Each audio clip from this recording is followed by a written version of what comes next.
When you're dealing with RF systems, there's all sorts of things that you want to have to make it work better.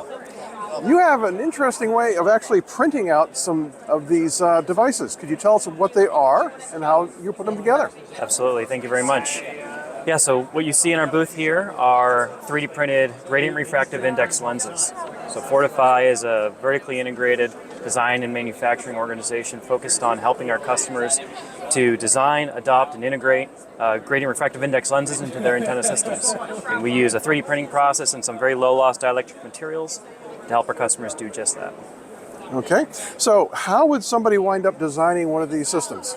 Sure. So imagine you had a system like a phased array or a horn or a patch antenna, and due to traditional manufacturing techniques or traditional design approaches, you're unable to squeeze out that performance that you're looking for. So by leveraging our technology and working with our applications engineers or designing these types of structures on your own, you can introduce things like improved gain or enhanced field of view, or reduce side lobes or reduce scan loss in all of your systems by introducing a secondary component on top of your antenna to address those types of behaviors.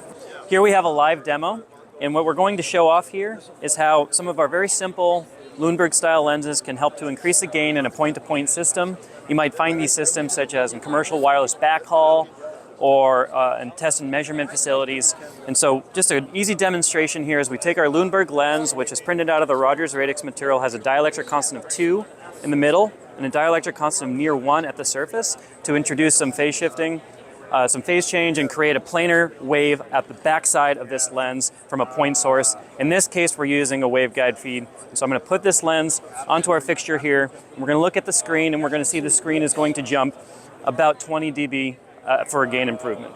And we're going to see the gain measured increase up to about 19 to 20 dB. What's really interesting about these Lundberg lenses is that they're spherically symmetric, which means that I can rotate this, essentially feeding it from different positions along the surface of the lens to demonstrate that it doesn't matter how you feed these lenses, you're always going to have the same performance. And I'll just arbitrarily turn that around there. As you can see, the gain is improved. Some of our customers are also interested in making lenses larger than our printers can print as a single monolithic body. So to demonstrate that we can segment and then assemble in a secondary step our lenses, we took the same exact lens design, split it into 2 halves, just to show that when you have seams in your lenses, it has no impact, provided that the seam design is accommodated for. And so there you have it. We have a lens with a seam in it. I'm going to change that seam orientation a little bit, and you'll see that it doesn't have any impact in the gain performance of the lens. So we're really excited to show that off. Now this looks like it's all of one material, but we have some other ones over here that are multiple materials. Why would you want to do that? And is there something special that's going to be done with respect to the printing of these things? Yeah, it's a really good question. So what you're seeing here are 2 different materials. On the left here, we have the Rogers Corporation's Radix printable dielectric. That material, when printed as a solid material, is measured at 2.8 dielectric constant. But Fortify also offers ceramic materials. This white material you're seeing here is a printed and then sintered material that's manufactured from 97% pure alumina, measures at an 8 dielectric constant and a loss of 0002. And so you might decide to use a very low loss, very low decay material for applications like a Lundberg lens. But if you need a lot more phase shifting and a much smaller form factor, you could take advantage of higher dielectric constant materials, have that phase shift happen over a shorter distance, so you can do a lot of compression in your lens design. Take advantage of things like conformality or reduced profile for similar types of performance. Okay, so there are a lot of advantages to taking this approach.